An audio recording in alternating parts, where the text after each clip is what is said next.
it was probably the lowest point in my life, losing my wife. But I asked myself a very, very powerful question. If I spend the rest of my life just depressed, looking down my feet, who will that serve? Does it serve me as a person and my future? Does it serve our children?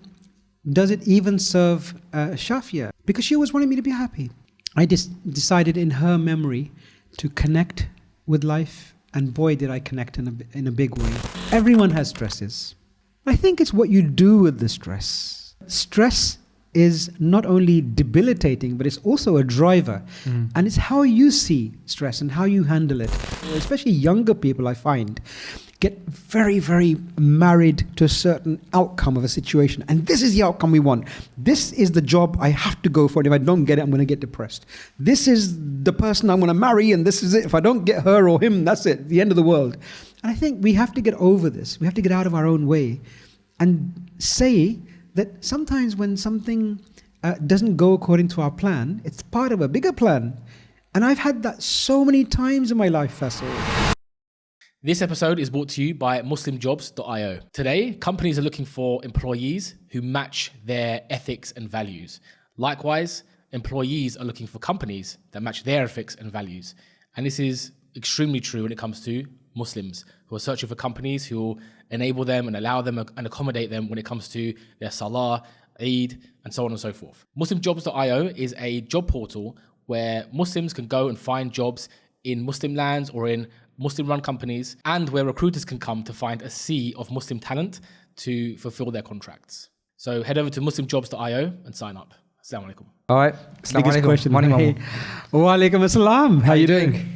Oh, we both said that at the same time. Who goes first? Oh, did you say as well? I think I learned that from you, because I always say how you doing now, but it actually originates from you, because you're the one who always says how you doing. It's like your script. Well, in that case, I insist that you go first. I'm doing great, alhamdulillah. This is our first episode together in the Middle East, in Dubai, since I've moved here. You've actually been on Freshly Grounded. This is your third time, I believe, and you've been on 3 different sets. Hitting my hat trick, yeah. And in a different continent this time as well. Yeah, first one was in like more central London. Then we did one in Uxbridge, and then now in the UAE, a bit further than London to Uxbridge. But yeah. Thank you for having me. No, thank you for joining us again. Wonderful to be here in Dubai. Yes. On what is a very, very special day in my life. Yes. We'll talk about that more a little bit later, but alhamdulillah, I'm very well. And the last time you were on the podcast was 2019. Yeah, it would have been about 4 years ago, when there was a lot happening around in my life. It was about a year after I had lost my wife, Shafia, and we talked extensively about that at that point. And I really appreciated all the love and support I got from Freshly Grounded's, fan base at that point. I just want to say right off the bat that it was a great support to hear from all these people. The love I felt was amazing. So thank you. I was actually going to ask that, because we've heard that from a few different guests, that when we have a guest on that the Freshly Grounded audience hasn't connected with before, we hear often from that guest that the audience rallies together and actually gets in charge and are quite active. So what's your experience been with that? I'm intrigued from a selfish perspective of what's our audience like. Honestly, I was really surprised. I expected a few messages here and there, and it was constant. I would, even a few years after your episode, I would say as recently as about a couple of months ago, I got messages saying, you know what, that episode of Freshly Grounded really affected us at the time, and we still find it inspiring. So whatever you're doing, it's getting through to the audience, and they're being moved to respond, and it's been a great source of comfort for me. So thank you once again from the bottom of my heart. Well, I think it's testimony more to your perception of things, and obviously being open and transparent with the hardship that you went through, and then also your kind of mantra and perception moving forward from that, which is something that a lot of people haven't experienced, obviously a calamity to that extent, perhaps losing their spouse at such a young age as well. So that was, I think, like an eye-opening experience for everybody listening. So that's kind of like the context as to where we left off 4 years ago on the podcast. I'm interested to understand a snapshot of setting the scene in 2023, like now where we are. You mentioned today's special day, and it'd be interesting to kind of hear that perception. Sure. So really, this is the Uncle Rahman, what's next kind of thing, right? Okay, yeah. And just to kind of close off the last point, it was probably the lowest point in my life, losing my wife. But I asked myself a very, very powerful question to get myself out of that whole phase of my life, is that if I spend the rest of my life just depressed, looking down at my feet, who will that serve? Does it serve me as a person and my future? Does it serve our children? Does it even serve Shafia? Because she always wanted me to be happy. So it didn't serve anyone. And for that reason, I decided in her memory to connect with life. And boy, did I connect in a big way. And to also be the father to my children that I wanted to be. I want to pause on that actually. I know we said we would talk. Does that sound very soppy? No, it's actually because it's made me want to go track back a bit as well. Because sure. I remember at the time like you were struggling to sleep and stuff like that. And I'm actually intrigued as to, because many people who go through that level of depression or sadness, I don't know I don't want to like label it for you. How would you label that period of time? Would you say that you were depressed or? Look, I come from a change management background, and we try to understand how people go through changes, especially bereavement. And there is this thing called a valley of despair, right? Okay. There's a certain phase, there's 5 phases of bereavement, and there's this valley of despair. Now, people who are resilient bring themselves out of that valley earlier than people who are more prone to depression, that kind of stuff, right? And there are certain techniques you can use, gratitude being a really big one, using the network around you, and that allows you to experiment with your new paradigm, with your new life, and then get back up to some kind of normality. And people who are really good at this cannot just get back to normality, they can actually get to an elevated state of being because of what's happened. So I found myself really connecting properly. I gave a big priority to my health and fitness. I've lost around 30 kilos since that episode, alhamdulillah. And I found it easier because I now had an emotional goal, why I wanted to do it. And a lot of people say, well, what was your strategy? Everyone thinks when it comes to weight loss and health and fitness, the first thing they think of is what? The gym, right? I need to get to the gym. It's absolutely wrong. You first have to fix your whole mentality, your whole reasons why you want to do it. And when you've got an emotional hook, my emotional hook actually, the one I use is really funny, is that I would like to do something that my father did, your grandfather. He attended your sister's wedding. So he attended one of his grandchildren's wedding. Yeah. I would love to be in a position to be healthy and fit enough at some time to attend one of my grandchildren's wedding. Now, since my eldest grandchild is now 3 years old, I have a long wait. So this really tethers me down. So when I don't want to go for a run, I think of that thought and I put my trainers on and I get out there and it gives me a great feeling. So that's really... The other thing you could do is just ask him to get married really young. Okay? I don't want to excess, get married really young. You're 16 now, get married. I want to show you something actually fast. Can you pass me that thing over there? So I don't think you've seen this. Have you seen this? I don't know. What is it? Okay, so basically... a freshly grounded listener, an anonymous freshly grounded listener, I still don't know who it was, right? Sent this to the studio, to the office. And actually you have a role to play in this actually. Really? So this is... I'm intrigued. This is Grandads writing. And it's a message from him that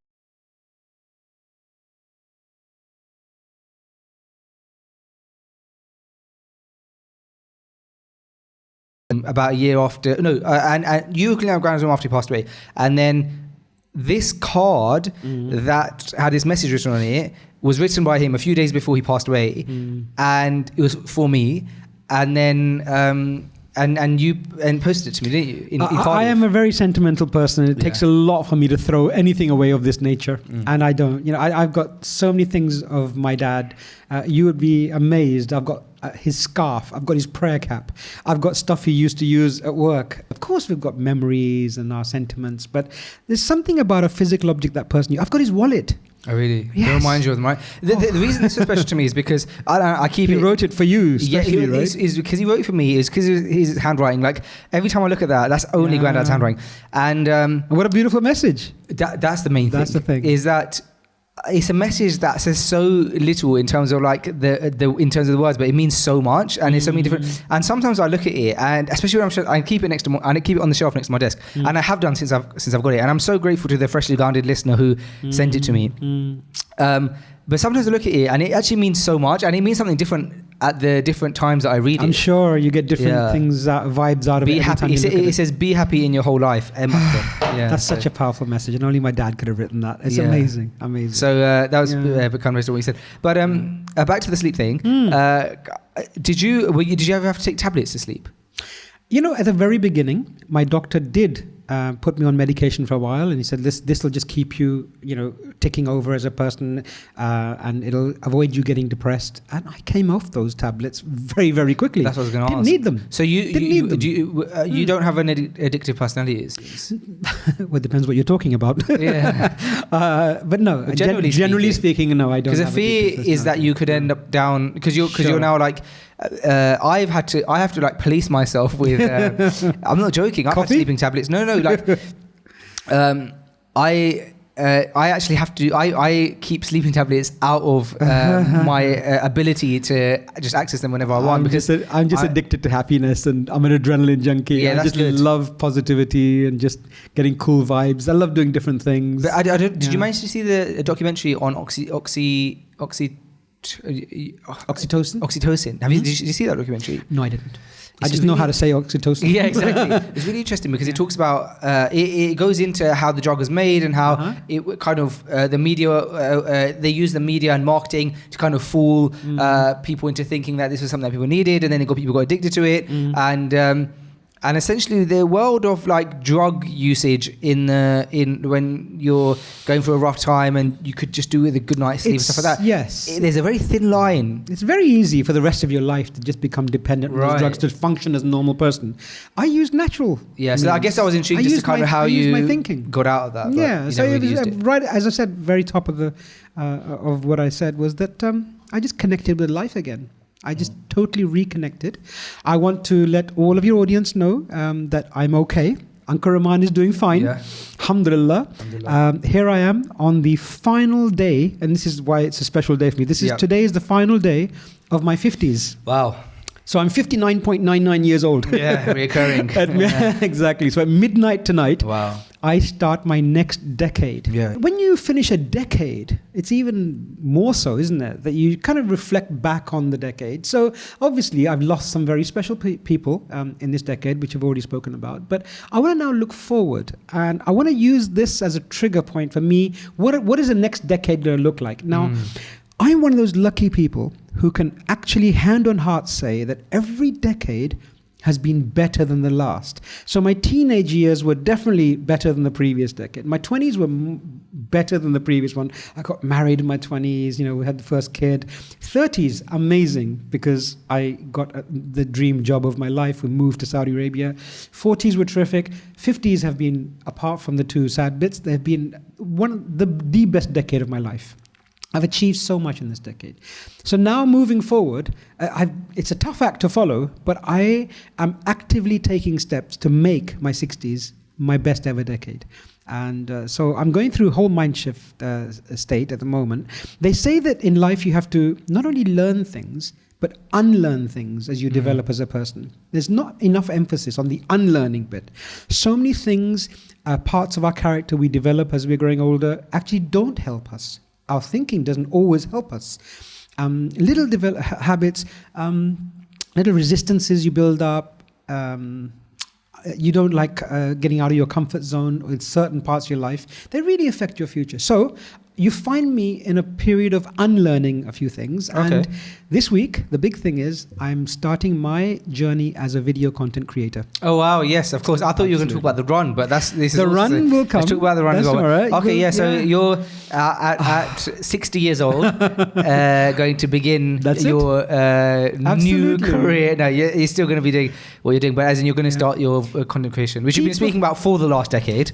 I know I have. Every time I come forward, Faisal, I need to get into video content creation. Yeah, and but finally, you're actually making an effort because we have Artem with us. Yes. And who's currently filming a vlog for you. Mm-hmm. This episode of the podcast is also being recorded as a vlog as well. I am basically filming and recording the entire trip to Dubai, which will include lots of nice phases. And Artem very kindly has been working with me from this morning. So this is our first day filming. And I thought, well, what are the things which hold the highest value for me in life, right? So I started with the health and fitness. What am I going to do in that respect? Tomorrow morning, after Fajr, I'm going to run a 10K on Jumeirah Beach and in the marina. Wow. And Artem's going to capture that for me, right? Are you running this by yourself or is it a thing? You know, initially, I actually entered a race which was organized by ADNOC in Abu Dhabi. Oh, nice. And then they went and moved the date. But I thought, you know what? Why do I have to go to someone else's organized race? I can still go to UAE and run. So I decided to carry on with my plan. So tomorrow morning, I will be running a 10K. Almost kind of as a symbolic gesture to myself. This is how I want to perceive my health and fitness as I get older. I want to feel the gratitude that as a 60-year-old, inshallah, I still have the energy and the drive and the fitness to be able to run a 10K. How many 60-year-olds do you know who end up, unfortunately with a walking stick or in a wheelchair? So I want to have that kind of part of my character and my personality always. So that'll happen tomorrow morning. I'm very, very excited about it. Hello. Yes. So the other things... Where are you running? I'll be running on the walk, JBR. Yeah. And then around the marina. Okay. So I'll find my own route. Okay, I fine. will measure it on my fitness app, Apple Watch, and I'll complete the 10K. Are you going to be staying in the marina? I am staying in the Okay. marina, absolutely. Nice. Yes, and I love that area actually. Yeah, it's really nice. The walk has a lot of sentimental value for me. Shafi and I and the kids always used to stay at a certain hotel on the walk. Oh, We love nice. that area. So again, it's kind of part of my nostalgia and coming back to it. So that's part of it. I also value professional development, my personal development. So this evening, I'm going to have an introduction to AI. I want to learn more about artificial intelligence. And I've How are you doing? I've contacted a friend of mine who has a business. He's based here in Dubai, and he's going to set up in Saudi a business to help large corporations incorporate AI and how Nice. to use it effectively. And I said, listen, mate, come, I'll treat you to dinner, and you can teach me all about AI. So we're going to have a 3-hour session this evening. Wow. He's going to come down to my hotel, we're going to go out and do that. So You're that's just going part to of... learn generally about I'm just AI. going to sit down and start me off from scratch. I want to know how I can use this, and I want to know how it can really affect and enhance my life. But that's part of my whole professional, personal learning and development, because as you know, that's what I'm involved with in my day job. I work for a company where I am a facilitator for our young professionals that come into the company. I'm actually just a few days away from retirement, by the way. Oh, I congratulations. was. I put it in the past tense because we have a retirement date of 60 in my company. And my company said, well, listen, why don't you come over to this certain part of our company called Upstream, and we'll extend you for a year. So I'm sticking around Saudi in the same company For at least a for year. another year more. And honestly, it's a godsend because I'm doing my dream job. Love it. Doesn't really feel like work anymore for me. Really, really passionate about what I do. Oh. But what I'm doing with the content creation is laying that safety net underneath myself, so because I want to continue doing this even when I finish at the company. And that's part of the whole picture. Do you So- do consultancy? Hmm? Do you do consultancy with?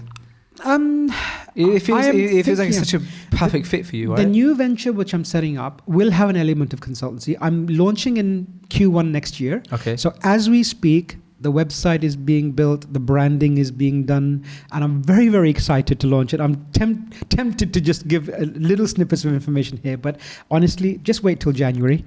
Inshallah, I will be making big announcements about a platform where young professionals, so whether you're at university or you've just started in the corporate world, you can come along and get trained up on things like presentation skills, how to cope with stress, basic corporate life. And that's my contribution, my way of paying it forward to the younger generation.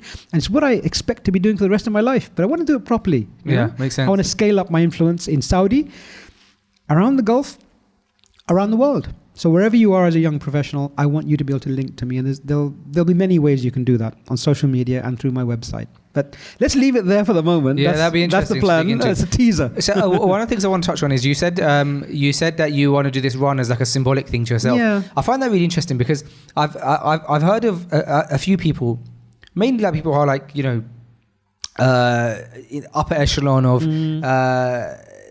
just trying to, I suppose, they're like inspiring people, right? Like heavy hitters, right? that like do things, symbolic things, not for anybody else, not when anybody else is looking, but for themselves. Now, I've never resonated with that. I've never understood that because can't imagine myself doing something symbolic for myself, because I could imagine just like telling, let's say for example, if I was like, oh, I want to spend the next decade of my life being healthy, I wouldn't feel like I need to mark that with a physical act. I would just be like, okay, I've told myself that in my brain. So I want to unpack that a bit. Why is it important for you to symbolize things to yourself?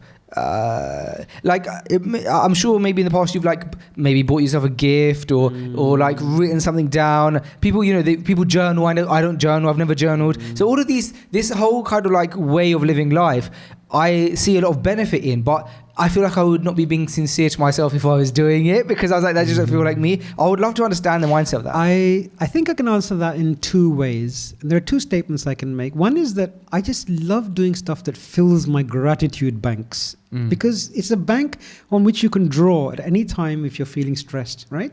And I do things which feed my sense of gratitude. And I'm very grateful for the fact that I can do that. It's something which I see as a consistent long-term goal for myself. So if I could still do it at 70, that would be fantastic, inshallah. So that's one aspect of it.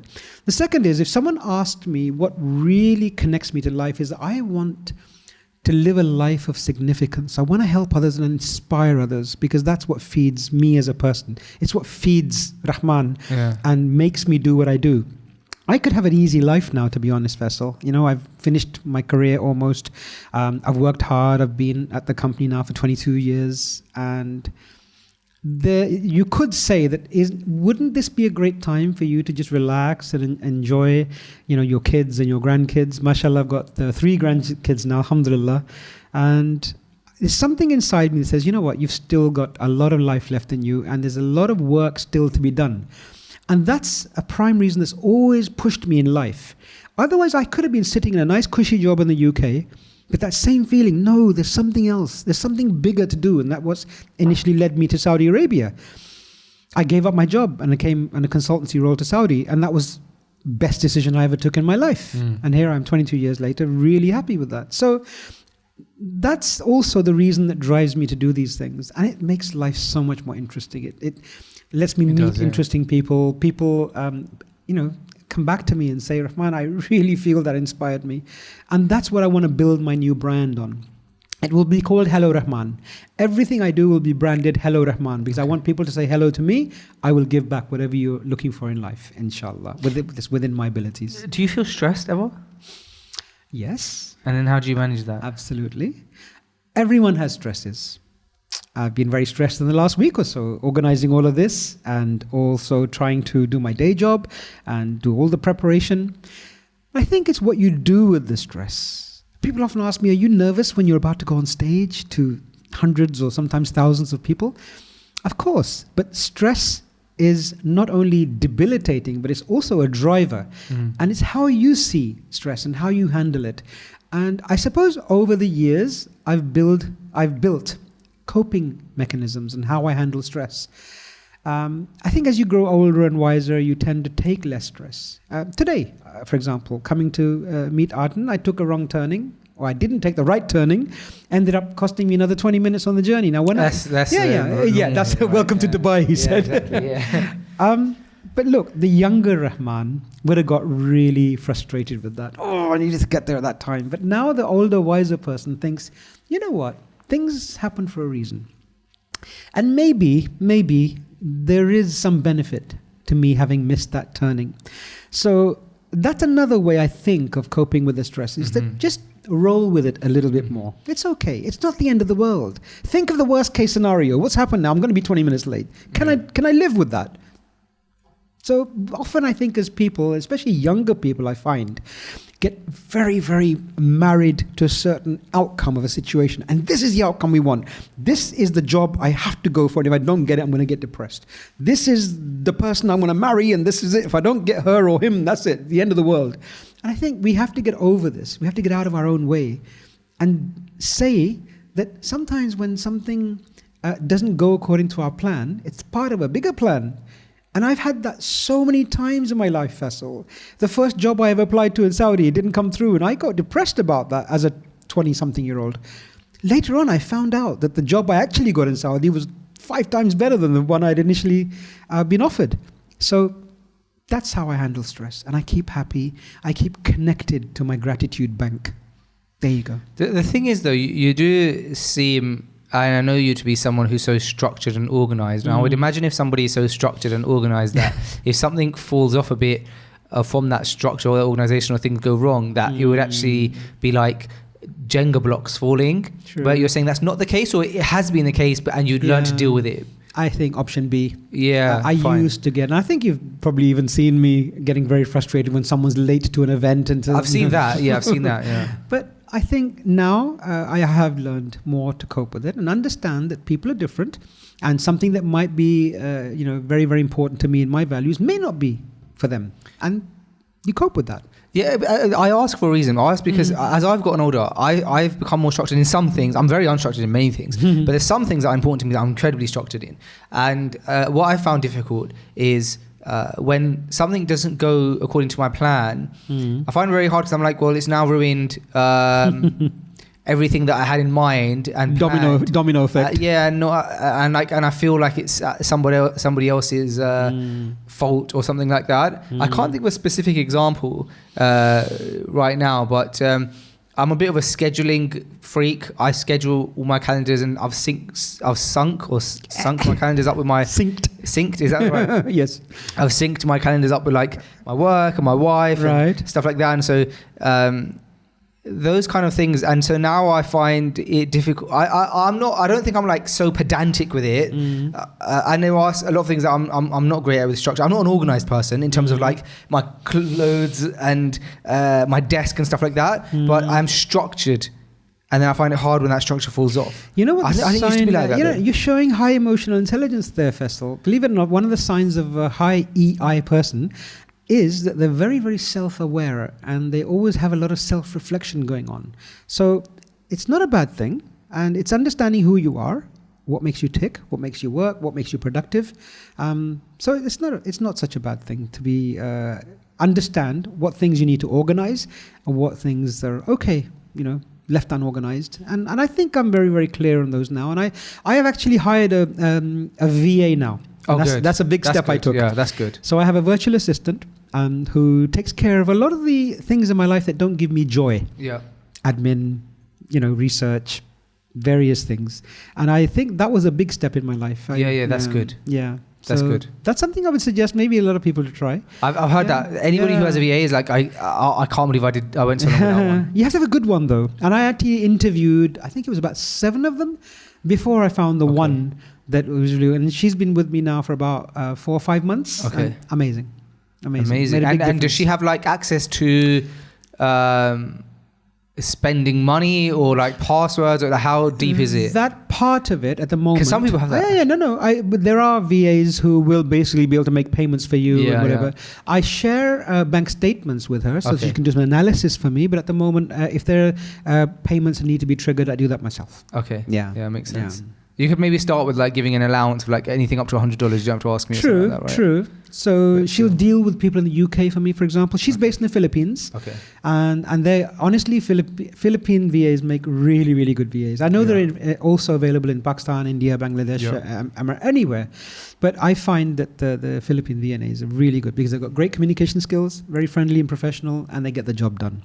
And so one of the things that I found has like increased my productivity a lot, that's not exactly a VA, but has done a lot of work that VA would do, is AI. And so I like any research that needs to be done, any studies that specifically need to be found for anything that I'm prepping for, I'll just throw it in there and just get it all back. And one thing I did recently was I asked AI to give me psychology hacks, essentially, or like psychological theories that help with fill in the blank situation, right? So depending on what it is that I want help with, right? And then, but I'll ask it to reference the study in case I want to like look into the study further. I ask it to summarize the study and the outcome, and then give me an example of how it could be used. And then I ask it to like bring me loads. And that's how I found things like the anything basic from like understanding in depth a bit more habit stacking, which is the idea of like connecting habits to each other. So every morning I wake up and have a coffee, and attached to that, you know, I'll read a page of Quran or whatever. Do that at the same time.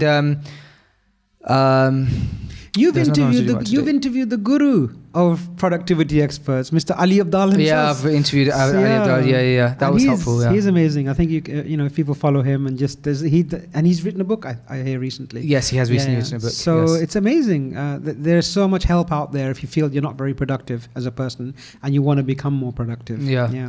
You asked me earlier how I've managed to get reasonably happy, alhamdulillah, and connected to life. Yep. One big decision I took was that I decided that I did not want to live my life by myself. And obviously, passing away of my partner put me in a situation where I was single again. And I wanted to do something which was according to the sunnah and everything. And cut a long story short, I got married again. Wow. All right. I'm pretending to be surprised, but pretending to be surprised. But you're obviously aware of all this. But however, what I did find interesting actually when you got married is how synonymous or parallel your journeys were, yours and Auntie Nadia's journeys at the crossroads at which you met, which was essentially that you had lost your spouse, Mummy John, and she had Auntie Nadia had also lost her spouse. I don't know if you want to dig into that, around but the same I found time. that really interesting. So my wife Shafia and also my current wife's husband, Nadia's husband, also passed away in the same year. Oh, in the same year? In the same year, basically, within a few months of each other. Wow. And so we all know about Shafia, but Nadia, her children and her husband and even her mother-in-law were involved in a car accident in the States. And basically, they all saw their father pass away, the husband and father pass away in that car accident. They all got away with, it gives you chills, right? Yeah, it does. It was in the middle of the night in America. It was a freezing night, and it was on the local news and everything. And very unfortunately, they lost him. And we were put together later on by mutual friends. And at the time, both of us said, no, we're not ready to get married. It's just not what we want. So, but we gave each other condolences and a message, and really had a long period where we were just communicating online. And I went and met her after about 8 or 9 months, and decided that look, it was something that felt right. And we've been married for a few years now. And so she had 3 beautiful children. Yep. So I got 3 ready-made kids who are now my children, alhamdulillah, and what lovely children they are. And it's I feel fulfilled as a person now. It was a good decision for me to take in my life. And I remember, as we kind of mentioned earlier, that you're so structured and organized, but I do remember growing up and always, though you were so structured, Mummy John was always filled a very important gap. Like, you were so structured, but it's like, because in order for you to be like that, it was almost like you had to have someone. I feel like kind of like that with my wife now, is that like I'm so focused on my work in some regards that, but there's many like empty gaps that get filled by your spouse. It doesn't surprise me that you struggled a bit, kind of trying to or doing it alone. The biggest thing that Shafia, my late wife, did was give all of our children a beautiful temperament. And I see Shafia in all 3 of my original children. Really, I can see personalities, especially Nadia. She's just the copy of her mother, in terms of how maternal she is with her children. She's very maternal, isn't she? And she's an amazing cook. Yeah. And all of my children really suffered in that early period when we first lost Shafia. It was a big blow, and to some extent, they're all still suffering. But in their own ways, they're coping. So, for example, the other day I got a message from Nadia saying that I was really missing Mum today. So what I did was I cooked one of her favorite dishes. And so we're finding ways of connecting. We spoke earlier about connecting through my dad's physical stuff. And I think Nadia, my daughter, chooses the whole art of cooking. Yeah. She could never cook before. She's only just literally learned this a few years ago. Now she's written a book on it. Yeah, so she uses that. And Harun, he's 17 now. He's doing his A-levels. And he got the best years with Shafi, although he was 12 when she passed away. But he really got the best of her. She gave him a lot of attention, and I really see a lot of habits in Harun. He's very thoughtful, isn't he? Mashallah, he's really good kid. So, So you mentioned that this new decade that you're going into, you want to focus your a lot on your health and fitness, but it sounds also like you got a lot to focus on in terms of your family and your personal life. So what does that look like for you? Next decade, I want to really find a good balance. I do too much, and I would like to find a way of coping with everything I do and try to put things in the right buckets. And in one sense, this trip in Dubai is also to allow me a bit of thinking space. Although I'm doing a lot of stuff, I will spend a lot of introspective time saying, well, what does the future look like for me? Where am I going to spend that energy? And of course, family life is absolutely one of my highest priorities. But how do I best serve them? A lot of fathers, for example, will just completely dote on their kids and dote on their wives and spend all their time here. What does dote mean? What I mean is just saying yes to everything and spending maximum amount of time with them. Okay. But what they don't realize is that there is a point at which they need to withdraw themselves and work on stuff that's going to be there for their future. And I've seen that happening so many times.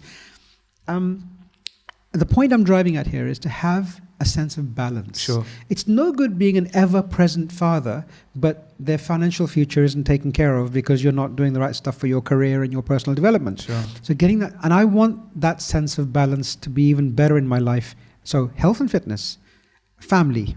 Health and fitness almost has to come before family, because if you're not healthy and fit, you can't serve your family, right? It comes before everything for me. So I'm going to be doubling up my efforts in that area, inshallah, so that I can then keep serving them. I've got younger kids now, right? So I'd love to see them through. And of course, I need to attend my grandson's wedding. So all of these things now are going to drive. And I want this next decade to be about giving back. So that's why I'm setting this whole business up, so that to give people more access to me in a more easier way. So I hope to increase my influence in that respect. How long are you in Dubai for? I'm just here for 48 hours. So I arrived last night and I'm leaving tomorrow night. You got the podcast, the AI workshop, the 10K run across the beach. And a few social engagements. Oh, nice. So I got a few lunches and dinners. Because you must have built a lot of relationships out in the Middle East in general, across like the whole continent. I've got very, very good friends. Is it a continent? What continent are we in? UAE, we're in Asia. Oh, okay. Asia. The Middle East is part of Asia. Yeah. Okay, and but the GCC, when people say GCC, they mean the Gulf. Yeah. What does the CC mean in GCC? Gulf Cooperative Council. Okay, and that includes Qatar, Emirates. I think it's 6 countries. So Kuwait, Saudi Arabia, Bahrain, Qatar, Oman, and Emirates. And the Emirates. That's 6. Those are the 6 Emirates. 6 parts of GCC. Right, Emirates as well. Right. Here's your geography lesson done for today. I should charge you for that. You should, But I have built up a really lovely network. Nice. This is the area I'm so blessed in life. Family is amazing. And I pride myself on relationships at the end of the day. Have I succeeded in every single relationship I've had in my life? No. There's a few that have failed in there, but I put a lot of effort into relationships, because as the Harvard study on happiness said, it's not the people with the Rolexes and the Mercs and the mansions that are the happiest people. It's the ones who have the best relationships. And I do try. Honestly, I never stop trying with my relationships, because that's what feeds me as a person. I've got great friends who are almost brothers and sisters to me. When did you personally come to the realization that, or about that sentiment that you just mentioned, of not necessarily the financial or physical items being the things that make a person happy, and it's more so the relationships? Because for somebody so career-driven, productivity-driven, and you also don't seem to put a high value on worldly goods. Not really. So when did you find that to be the truth? Pretty much from the start of my life. As a kid, really? I derived, honestly, I'm not Just saying innate. that. No, I absolutely. As a kid, I found that, for example, I used to form friendships with the old age pensioners in my housing estate, and I used to help them with their shopping. And I derived so much more pleasure from that relationship. So you could almost say I was building relationships almost pre-teen. But then how is a person like that so driven to achieve financial success? Are the finances just a byproduct of your success? It came to me. Is that what it is? It was a byproduct. I didn't make, of course, we all need to earn money for our lifestyle, for our families, but it wasn't my primary goal, right? So there's a certain point at which money stops being that important to you once you get to a certain level. And often you'll hear that from the mega rich. I'm nowhere near that. But once you're comfortable, you are looking for more things that drive you, more altruistic aims and objectives to drive you further. People come to our company, for example, not just for the salary, but for the professional growth. And I think a lot of your young professionals out in the audience will identify with that after a certain salary level, it's what can the company do for me in terms of my growth that matters. And in a similar way, I think we make these decisions in our lives that money is definitely important. I'm not underplaying the value of money because it gives you access to help support other people as well, your family, give yourself a certain lifestyle. But if you only work towards money, if that's your primary goal, then you are onto a sticky wicket, as they say in cricket, because you will be let down very quickly if you don't earn that money. However, relationships are something which you can build and build and build to give you that lasting relationship, that lasting energy, I suppose, that feeling, and you can draw upon that bank later on in life, even that person's not there.